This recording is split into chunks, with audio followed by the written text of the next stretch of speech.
I'm Nightmaaron, and welcome back to The Letter. The morning stops off quiet. Even the whole of Salem Well residences seem unusually still. The open hallway, when I step out, is devoid of tenants, no sounds coming from the other units either. It's almost as if something is brewing on the horizon. A peaceful night's sleep still does wonders for the mood, though. I can't remember the last time I've slept without anything urgent interrupting. It's a nice break from all the bad news lately. If it wasn't for the insistent buzzing in my pocket waking me up, I'd sleep in.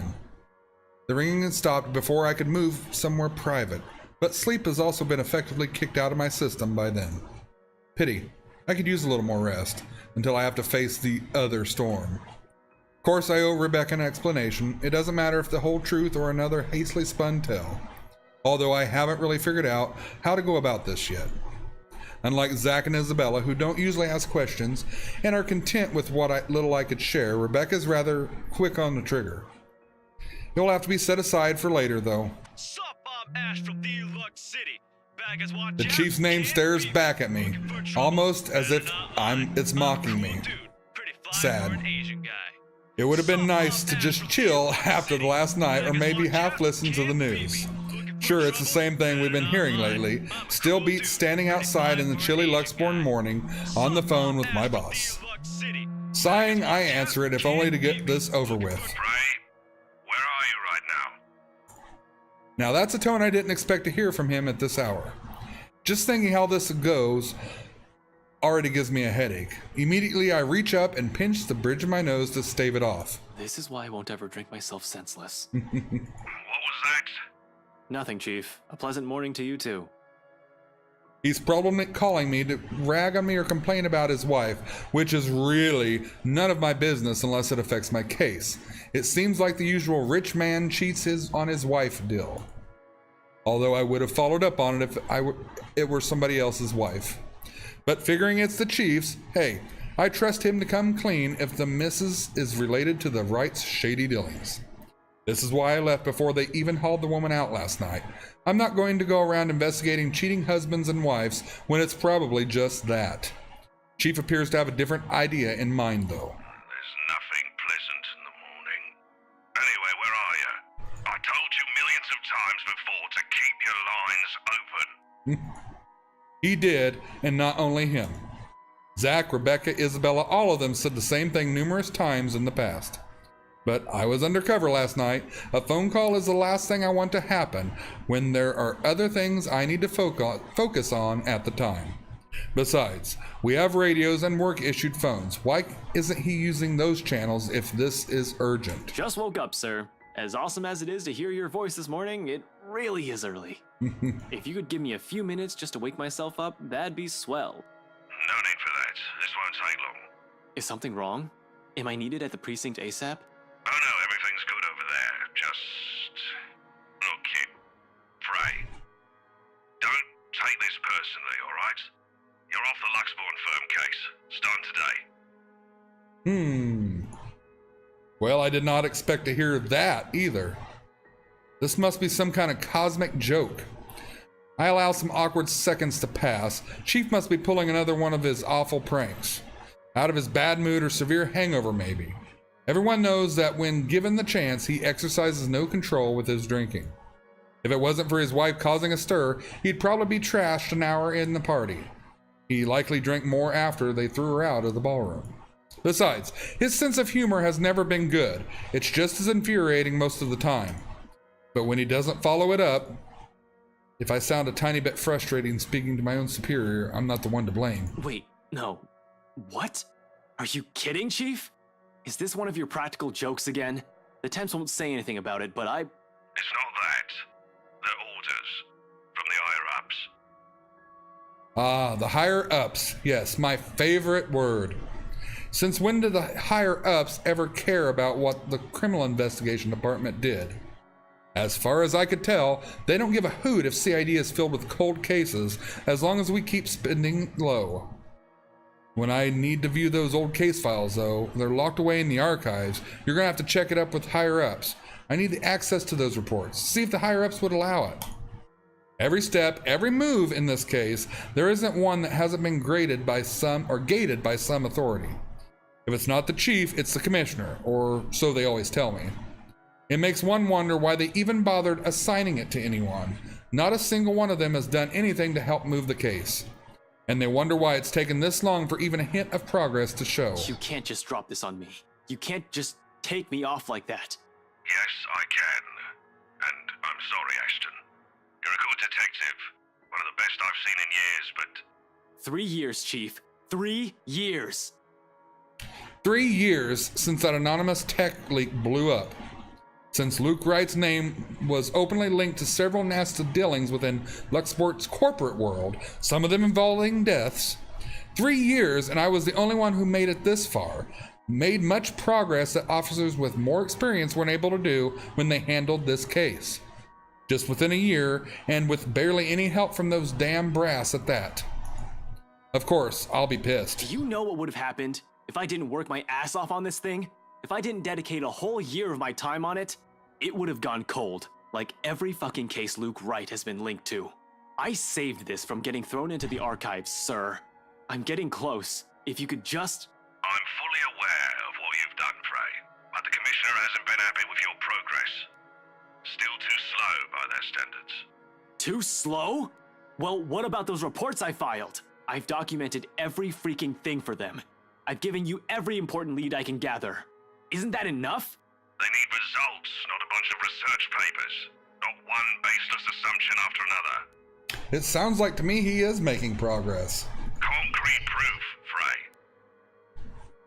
I'm really sorry. They've already made a decision. They're going to pass this on to someone who's been in the force longer. Someone who has more experience. Someone who has more experience? I meant nothing by it, but you're still too young to work on a case this big.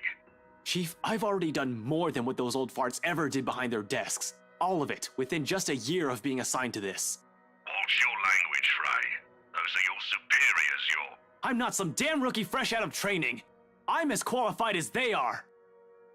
Futile, I know it is. They'd never say it is within my earshot, but from the very moment I stepped into their precinct, the lot of them had underestimated me. From their stares alone to the assignments I get. To them, I'm still just a kid, too young, too green, too inexperienced. And once they pull that card on me, every argument I have gets thrown out the window. No matter how logical it is, how much I've accomplished, what the records say, or the amount of work I put into every investigation they've thrown my way. We're all aware of your skills, kid. You wouldn't have that badge and rank if you weren't good enough. However, this case is just not for you. Too high profile, too risky to put a good officer like you in harm's way. Excuses. Can he even hear himself? That reasoning is odd in itself. No one joins this line of work without knowing the dangers of it. Don't I get a second chance? You said it yourself. I'm a good detective. It'll just be a matter of time before we can close this. It doesn't matter what I think, Frey. You're off the case, and that's final. I expect all related files and documents on my desk by Monday morning. And don't even try to go touch anything. I know how hard-headed and determined you are. Chief, please. A few more weeks. I'll have the proper evidence left on your desk by then. I swear it won't take longer than that. Fred, it's too late, boy. I've already informed the other officers. You aren't to be allowed access until you've been given a new assignment. Help, just keep out of the precinct, Fred. Take the weekend off. Seriously, Chief, is this about last night? If this is about me being at that party, I have a good reason for... You were at the party. It makes me pause. His wary tone, the sudden careful note in his voice. Slowly, a frown forms in my face, my eyebrows knitting together in confusion. Much as I hate to say this about my own boss, there's also suspicion in it. Hard not to think of it that way, seeing how he acted around Hannah Wright last night. Is he worried? Why should he be? Everyone who's anyone was invited. I didn't doubt for a second why he received an invite, even if his presence was questionable. There's something wrong, and I've unintentionally walked into it. All I have is a sneaking suspicion, but when one looks at this form at a different angle, put everything together. Why the hell have I been taking off this case might be for the same reason he was there in the first place. Fuck. Yes, Chief, I was. For a good reason. What were you doing there? I know we don't have a strict rule against attending functions, but that was... He coughs, and it almost sounds like he's choking on his own excuses, lies. I don't want to accuse him of anything yet. He's someone I've respected since I joined LPD, even with his bizarre sense of humor and tendency to procrastinate. He's obviously competent enough to get the job done. He wouldn't be Chief Inspector of Luxborn Police if he wasn't. He wouldn't last years in the service without some track record backing him. Unless that too is a fluke. And what's backing him is not something, but someone. Oh shit. Fucking hell. Fucking shit. Chief Harvey, about last night with the... Why does it matter, Frey? This isn't about that. Why does it matter? Why does it matter? I'll recite the whole damn oath we've taken upon being sworn into service if I can, but at this point it seems too late to remind him of that. He has probably already moved on from serving and protecting people to serving and protecting his own interest. Damn it. I've suspected the upper brass of this, even the lower ranked subordinates in the force, but from my own boss? Shit. No wonder that didn't lead anywhere. Someone closer might have been pulling the strings. I might have set up to fail long before the fucking case had been assigned to me. But I don't want to just give this up. I don't want to believe I've wasted an entire year for this. I don't want this to be the kind of news to tell Professor Clark after all those promises I've given the man. I just want to know, sir, at the party, with Luke and Hannah Wright, you were... Monday, Detective Inspector. First thing in the morning. Every copy of the files you have, I want to see it all on my table. Understood? This isn't... Frey, am I understood? What else can I do than smile and nod? With my own superior expecting an answer, using that tone, brushing my questions off as easily discarding a dead body. Yes. Yes, sir. He cuts the line as soon as the words are out. You're off the case, Frey, just like that. Funny why this still caught me off guard. I've discovered years ago how different the actual thing is, how far from reality everything I've believed in is a dreamy-eyed kid. There are no high-speed pursuits every day, no thrilling gunfights or exciting cases every step of the way. Only paperwork, lots of red tape, and dealing with the politics and bureaucracy. I've set out to change things, hoping it'll make things better for the people I care about. It ended up changing me instead. Serves me right for being too idealistic, I guess. This is probably the universe telling me it's better than to remain the skeptic I really am. Now here I am, standing useless. Can't even do anything but grit my teeth and kick the wall. The bastard didn't even acknowledge my response. What did the poor wall ever do to you? It figures Rebecca would be the one to find me in this embarrassing state. Honestly, I don't like it when she sees me like this, which seems to happen a lot regardless of what I want. Rebecca, now's not a good time. The concern I expect from her when I turn isn't there, however. Instead, she just looks, well, the storm I left brewing last night? It's right there on her face, ready to be unleashed. When is it ever a good time for you? You're always so busy with everything now. Now I find you here, sneaking out without even bothering with a proper goodbye. Not even a word. Really, I'm starting to think you're just keeping me around for my couch and my cooking. Becca, it's not what you're thinking. I wasn't planning on sneaking out. I was going to say goodbye. I just had to take this call. Although I'm not gonna lie, couch is great. 10 out of 10, would sleep again. Stop it with the jokes, Ashton. I'm not in the mood. Her bitterness is lost on me, but at this point in our friendship, in our lives, how does she still expect me to answer that? What am I supposed to tell her now? Are you still mad about last night? She merely raises an eyebrow at me, which, to be honest, is all the response I need. Seeing her like this makes me believe those things Z-Man says, the part where Rebecca scares him, sometimes. I've certainly seen more than this once already. But the familiarity of it doesn't really take away from the downhill turn this conversation's starting to take. Only an awkward cough turns away to stall. Okay, of course you're still mad. But whatever happened last night, I really am sorry. I'll apologize as many times as you want. If you want, I'd even kneel or something. Ashton, an apology is nice and all, but that's not what I wanted to hear from you today. Alright, fine, okay. Where do you want to start? Oh, I don't know. I've honestly lost track of it by your third trip to the buffet table. I wasn't... The drive up there took a bit. Can you blame me if I wanted to grab some appetizers? Oh, come on, Ash! For the whole evening? For the whole party? Please don't tell me that's all you did, because I've never known you as someone who pigs out. You even took great lengths to avoid me. Should I also mention how you ignored Zach? Sometimes I get the feeling you don't want to be seen with us in public. Some friendship, huh? She's peed. You know it's not like that. It's never going to be like that, Becca. I'll ask this again. Just what were you up to during the party? What were you doing that you couldn't even take 2 seconds to make time for your friends? It wasn't that I wanted to avoid them. I did it to keep Zach safe and to keep Rebecca safe. Just in case. Client or family friend, it was still a party hosted by a person of interest, by a man accused years ago of murdering a person's wife to get what he wanted. But then Chief showed up.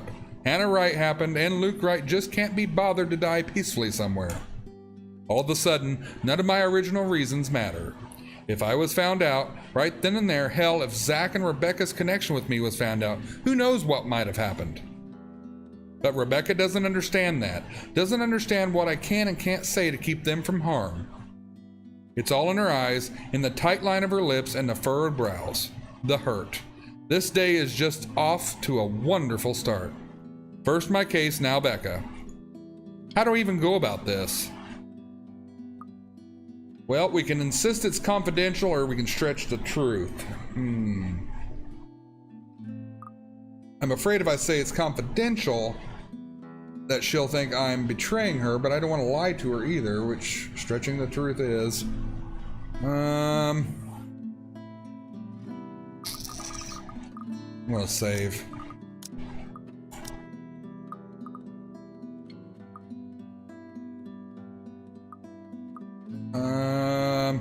It's confidential, Rebecca.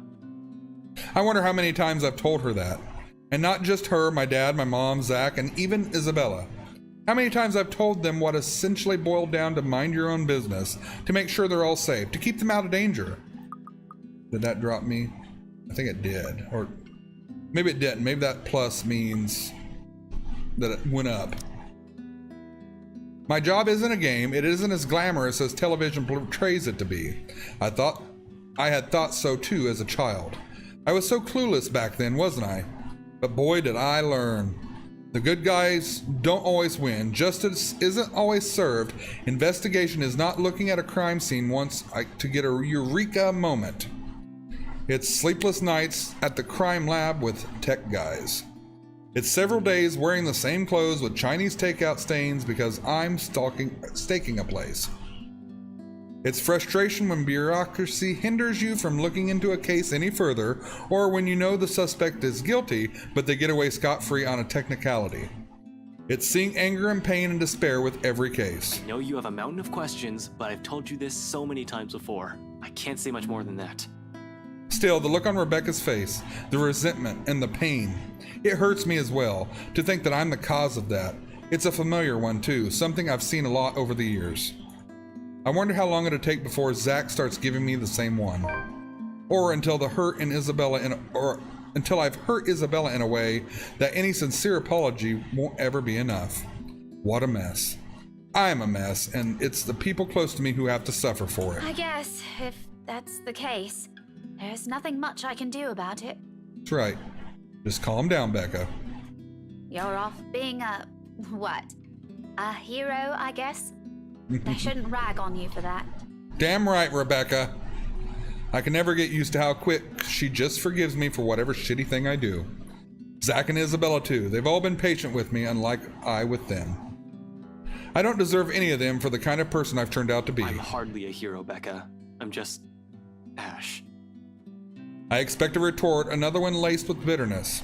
Instead, she just laughs. Half-heartedly, barely with a hint of cheer in it, but it's a laugh nevertheless. I honestly don't know what to make of that, what to do with myself upon hearing it. It's almost like the mere sound of it is meant to be pierced. Well, the least you could have done is tell me. Maybe I could have helped, kept an ear and an eye out for you. I don't know. I could have been Irene Adler, maybe? Her smile doesn't quite reach her eyes, but the mask, she tries so hard for me. I give her a smile of my own, though I imagine it comes off as unenthusiastic as hers. It's far easier to slip back to banter when it's like this, to just brush off everything. At least this way we wouldn't have to deal with awful things. The woman? Don't flatter yourself. Nancy Blue, more like. Her sidekick would beg to differ, Ashett. I couldn't stop a wry grin from forming on my lips. She probably still has the photo from that contest, keeps it in her old diary. I never did find either of the two after I threatened to burn them. In the end, I just never brought it up again, hoping she'd just forget about the whole thing. But the small smile on her face says a lot. Those were good times, a lot simpler, a lot more peaceful. Now things have changed. We're no longer the same people we were as kids. Growing up together doesn't mean it always has to be just the two of us in the first place. It's a dumb notion to believe in. When nothing ever remains constant, things will inevitably change through the years. I cannot talk for nothing. In fact, it already has long ago, not just with the people we're allowed into our respective lives, but also with us as people, as friends. It really does get complicated as we get older, doesn't it? Not everything has to be, though. Even when it's in the form of a process, I have no idea when I'll be able to fulfill. I swear, I'll explain when it's all over. The silence afterwards brings an even heavier air between us. Something that Rebecca thankfully doesn't allow to linger more than necessary. I suppose you have to go now, huh? The situation's already awkward as it is. Dragging this out will only make it more, what? Difficult? Messed up? As if it isn't already. Back to your case again? I don't really have to. I have no case, as far as the job's concerned. I have the weekend off until I have to report to Chief on Monday. Although I don't just want to throw in the towel on this, orders are orders.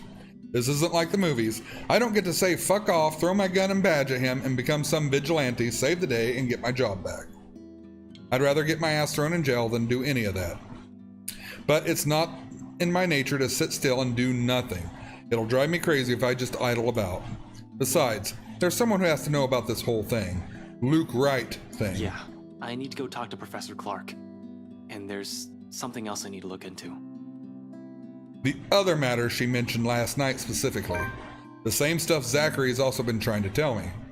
Things even the news have been blasting out to the general populace lately.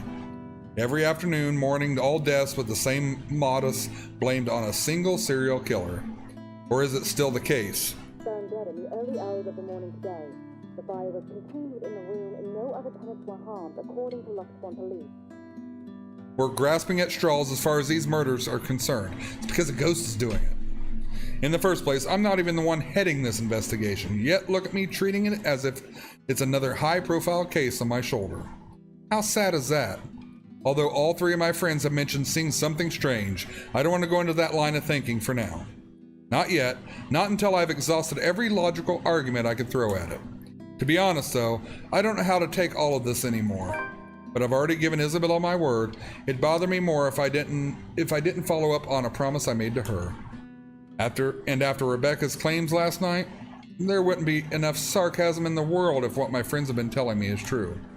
I can already hear Isabella's laughter, in fact. Figures. What else can it be? It's not another case. It's something else. That issue Isabella mentioned yesterday morning. I'm sure you remember, you were there. Well, at least you're not neglecting all your friends. Becca, I promised her I'll... She doesn't wait for me to finish. With a roll of her eyes, she turns around and shuts the door in my face. I have no idea what I've said this time, but... I probably deserve that. We'll just have to fix this some other time. By then, her temper's sure to have cooled off significantly. Hopefully. For now, I can't laze around. Gotta attend things that matter more. Professor Clark first, deliver the bad news that the issue with BRC and Isabella. Maybe I'll also drop by Zach's and check on him, hear what he has to say. He has also read that damn letter. He's also saying odd things about a bunch of photographs. I might as well, while I'm here, playing a paranormal detective, or was it supernatural? I can't remember. Whatever. It wouldn't hurt anyone if I tried to get to the bottom of this. If nothing comes out of this, good. Everyone can shut up about their stupid curses and we can finally get back on track with our lives. On to more important stuff. If there is something... Are you two done? There's a moment of confusion when I don't see her familiar ponytail about, only to find her standing behind the door to her apartment seconds later. Isabella holds it open, though only slightly, as if to hide from anyone who might happen to pass by. This early and on a lazy weekend, I doubt anyone would. But from the gap and what little light there is behind her, I can make out the appearance of someone who has just clearly gotten off the bed. Hair in complete disarray, eyes still heavy with sleep, and a small pout on her lips. She hasn't even gotten out of her pajamas. I look away as long before my sense of decorum kicks in. We might be friends, I'll even declare we've grown closer over the years, but that doesn't extend beyond the bounds of propriety. Christ, even Rebecca never greets early visitors in her sleep clothes, though it may be our fault why she's up this early. Still, heat makes a crawl up my neck, one that I quickly downplay with a solid cough. Isabella, you're up early. Lame. No, I'm not. I'm usually up at this hour. You're the one that usually sucks at getting up early. Says the person who looks like she's just fallen out of bed. Instead of her usual quip, she simply averts her gaze to some point beside her. And although it only flashes briefly across her face, an expression of hurt flickers in her eyes. I read that weird, didn't I? It disappears the second she turns her attention back to me, but that moment has sent a worried twinge in my stomach. I've seen it on her plenty of times before, just never in a manner that unsettles. It feels, I don't know, off this time? I didn't say anything wrong, did I? Hey, are you... Anyway, was that Becca with you? You both sound like Mama and Papa when they fight. You're awfully loud. If we get another memo from the landlady, I'm asking the guard to ban you from ever entering this place. Me? Becca's the one almost shouting. Yeah, well, she lives here. You don't. You have no excuse. You're the suspicious-looking person. Thanks. Glad at least one person appreciates how I pretty up this place. Don't flatter yourself. This place would be so much better without having to see your face every few days. She follows it up with another pout. But her ruffled appearance, particularly how puffy her eyes are, I noticed just now, takes away from the intimidating effect she's trying to show. Really, right now she just looks more like an angry puppy. I might have laughed had it not given me another nagging sense that something is definitely wrong with her. What, has she been crying earlier? That is worrying. She rarely does that. That only time it happened, the one time I've seen her genuinely tear up over something. I think it was Devlin Court, the night on the bridge. I want to ask. She seems determined to keep it to herself, though. Belle, did something... About yesterday, Ash. The things we talked about. Do you think we can take a look at it today? We? I never said you're coming with me. Don't worry, I didn't forget about it. You'll be the first to know if I find anything. No, I want to go with you. I'll be ready in a few. This won't take long. Isabella, you really don't have to. I can handle it on my own. You'll just... I won't get in the way, I promise. Besides, maybe I can help. Maybe she can, Ashton. You know, if there are files you want to check. I don't like what she's implying. It's true, LPD is having a hard time with this, but taking Isabella with me? It's out of the question. Under normal circumstances. You're the one who's going to get in trouble if you do that. You said it yourself. You need information, and I can help you get that. Yeah. And it's not like it matters anymore. I just don't want to stand around doing nothing today. There it is again. That slight shift in her eyes, the mild crease forming between her eyebrows, and the mild slump in her shoulders while she crosses her arms tightly around herself. Like she's shielding herself from whatever painful thing is out there. I have plenty of reasons why I shouldn't let her tag along. First and foremost, she's a civilian. Second, I have no concrete plan of action yet. I'm going into this blind. No matter how I look at it, it's simply better for her just to wait so she won't be dragged into whatever or what might be another one of my failures. Her assumptions might be a dead end for all we know. But seeing that expression on her, hearing her speak those words out loud in a desperate, almost pleading tone, I can't bring myself to say no. So I give in, because right there I see myself in her. The person who doesn't want to stay idle, who doesn't want to think of the problems haunting him. All right, 5 minutes. What? You're timing me? Well, I can't wait forever. I'm a very busy guy. 4 minutes and 45 seconds, Isabella. I hate you so much. I'm taking back what I said last week. You haven't changed at all. 4 minutes and 30 seconds, 29, 28. I'd hurry if I were you. Ugh, you're awful. I hope you never get a girlfriend. He wants you, honey. She slams the door right after, although my chuckles, the mirth, and the lightness in it linger. With her, those have always come easy somehow, even as it echoes, fades, and only the ghost of a smile remains. It's not like I'm looking for anyone else. I want to tell her. It's not because I can't. I won't. I'm the one who's chosen not to until I fix myself. Until I found myself underneath all the guilt and all the lies I've been telling all these years. Because no matter how heavy the weight of these feelings are, I'm not yet worthy of them, of her. Until then, little words and gestures are the only things I can offer. Minor stuff such as digging deeper into this thing with BRC in order to ease her worries. I'm not even sure this will give us anything. Unlike with the firm case, which I already have proper leads on, I'm just going on by her word. Speaking of the Luxborn firm case, I still have to inform the professor. The apprehension's there for sure. I made a lot of promises to the man, and I would have preferred to tell him in person, not over the phone. But it's better for him to hear it from me than rather a stranger. The railroadings offer steady support while I wait for him to answer.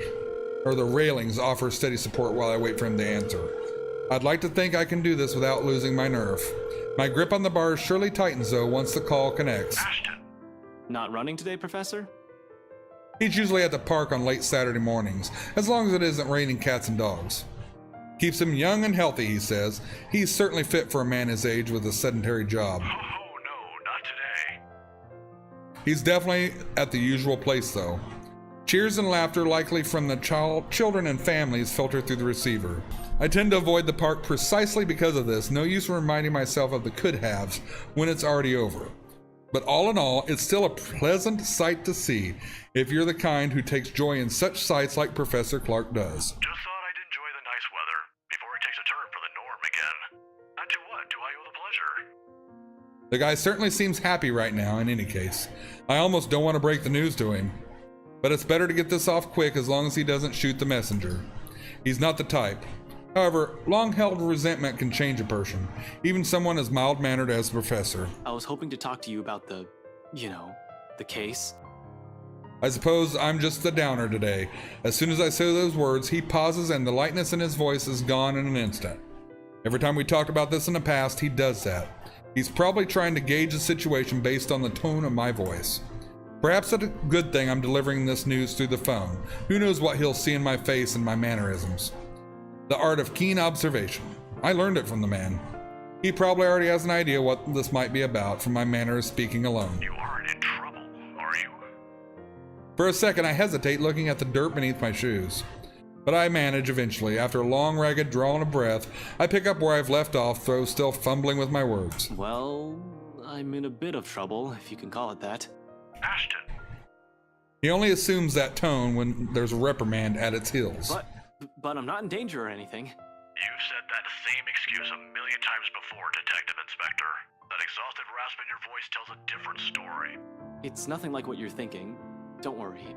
I was taken off the Luxborn firm case. I expect anger, frustration, maybe even disappointment, but all he gives me is a small sigh of relief. Is that so?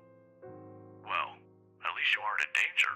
Liz wouldn't be too happy if she heard you right now. Liz. Aunt Liz, she insisted I call her his late wife. A sweet-tempered woman by many standards. There were never blessed with kids and contented herself simply managing their bakery. But she's the closest I had to a mom in the few years I'd known her. The professor, too. In absence of my own parents in my life, the two filled the ache their divorce left in me. Believe me, you'd get an earful. You don't want to show up on her doorstep looking like you haven't slept a wink either. How many years has it been since? 9? 10? I can still remember vividly 2 men, primly dressed, briefcases in hand, and a stern look on each of their faces. They were already frequent visitors to the bakery for months. Something about lot being a prime property in downtown Luxborn. I think they were hoping to settle a deal with them, but neither the couple give in to their demands. Why should they? That quaint little shop was a dream for them. Aunt Liz sent me home early that night after a fruitless wait for the professor. The next morning, news of the bakery razed to the ground had spread across the world. The whole city, one casualty. A few weeks later, the property was sold to Wright Enterprise. Oh, now we're getting the story. A fucking hotel now stands in its place. Of course, an investigation was launched after the incident. The name Luke Wright was briefly at the center of it, but with the lack of any evidence, the case ultimately went cold. The professor hides it well. However, I can tell that he hates that man to this day. He might even blame Luke Wright for every tragedy that happens in the city. He has never blamed me, though, when I'm equally responsible. I knew something's off the moment the man stepped inside the shop. I could have saved her that night. I could have prevented anything from happening to her, called for help, or whatever. I didn't. So it continues to eat me until today, the guilt. The Luxborn firm case would have been our chance at reopening that old case, if we could prove Luke Wright of his crimes. Instead, we're back to square one. Yet all he has for me are words of comfort. To think he can still be this concerned about me after my carelessness, after I've broken another promise a second time. People never cease to amaze me. You might think that you have failed as an officer. Or maybe you think that you have failed me. And you know more than anyone. I would love to see that man taken down. If anyone deserves to be tried in high court, it's him. But I'm glad nothing's happened to you while you were working on this. That's what's most important. I'd hate to get news like that again. Suddenly, he stops. I imagine a thoughtful look flashing in his eyes as he thumbs the wedding band on his ring finger before he continues. Another habit. He has never removed it since that day. He has never thought once to remarry, even when he managed to continue his life and return some semblance of normalcy. It's his way of honoring her, I suppose. When he couldn't bring it to justice the man responsible for his loss. Some people are just hard to forget. It's not like another death. Yours or even his. Will bring back my wife. Silence falls between us afterwards. I don't quite know what to say after that, really. Should I apologize? Show some sympathy? Going into this, I should have thought of something other than just breaking the news to him. As it is, it seems the only thing we can do is feel sorry for each other's misfortunes. I apologize too, for putting you up to this. In another occasion, under different circumstances, I might have accepted that, but... You didn't have to, but you've already done more than any officer who has investigated this. So don't worry about this old man. I know your department's people all have their hands full recently too. What with the upsetting news we've been getting as of late. Deaths almost every day. Yeah, there's a raging ghost that's killing everybody. I'm not entirely sure if that has anything to do with the other. It seems too big even for someone like him. But if this is that man's doing... Professor, please. Maybe if things around me hadn't started going beyond my control, the letter, the mansion, the supposed curse behind those, I'd still be quick to blame it all on the bastard too. But as much as I want to keep holding him responsible for it, to add another to his list of sins, it might not be the case. Agreeing will only cut deeper wound for the professor. I don't want him to keep clinging on this resentment for much longer. He already has gone through so many years of it. The kind of anger, it's the sort that blinds people. Despite his reassurances, the bitter still seeps into every syllable he utters. It's one thing for me to act like this. It's painful to watch someone I've considered a second father to go down this path. Please don't apologize. It's really all right. I can try to get it back on Monday when I meet with the chief. No promises, but if not, I'll make sure to keep an ear out for any news. Chief said he's passing it on to a senior officer. I should be able to catch a few tidbits every once in a while, but I swear I won't just give up on this. I'll do everything in my power to get Aunt Liz's case reopened for you. Promises again, a bad habit at this point. I wish I could do more for him. All this time I've prided myself over being the one that always knows. But because suddenly, aside from the Wrights' murders plaguing the city, I have ghosts and curses to worry about, and things are completely out of my depth. Professor Clark's right in some way. Things would be much easier if we just blamed Luke Wright for all of this. At least finding evidence would be a breeze, and I'd be all too happy to put him in a place he belongs. Although, if he was in any way also complicit to what's happening, legalities have my hands tied. But maybe that's my fault. I might have missed the ticket to closing this case once and for all last night, if only I had done a better job during the party. But then, the commotion, There was Hannah Wright and Rebecca distracted me from my purpose too. I'd include that gatecrasher as well, even if it was only for a moment. So many things had gone wrong last night that... This isn't a prank! I saw something! Oh. See? This is why I didn't want to tell you guys. It's not a joke. Will you guys listen to me first? I saw something in the house earlier. It stood right in front of me. If I hadn't gotten away, that thing might have... Last night, at the party... But it's real! What do you think I saw? It happened after, when I was trying to get away. I almost got stuck in the same room with that thing. We're all in danger. I thought you were my friends. Why don't you believe me? That woman. Why don't we all calm down first? I'm sure Isabella has her reasons too. No need to be hard on her. Shit. If that was what Isabella had been warning us about, if that was the same thing Rebecca talked about last night, or what Zach told me a few days prior, how many of those incidents has I dismissed since reading the letter? How many have I ignored as passed off as some effect of fatigue or lack of sleep? Even last night, a hallucinogen lacing the food is the first thing I considered, purely because that's what my training dictates. Even in the mindset I've grown used to, it's the setting that gears in my head automatically take in a situation like that. Of course, I'm not discounting all of that yet until I have enough information, something to form a conclusion from. Proof in whatever form it may come. By thinking straight is impossible when all of a sudden all your beliefs are being upturned in the most violent way possible at that. Jesus, I need a sounding board. I need to talk to someone, and Zach's the best person for that. I have to go, Professor. Oh, no problem. But what are you... I don't have the time to stop and listen to what the professor has to say as I cut the call short. In the same second, Isabella emerges from her apartment fully dressed and ready for the day. As usual, she greets me with a smile, but it falls flat once she catches a glimpse on my face. Shame. That would have been the first comforting thing I've seen today. It annoys me that I'm partially responsible for the worried one replacing it.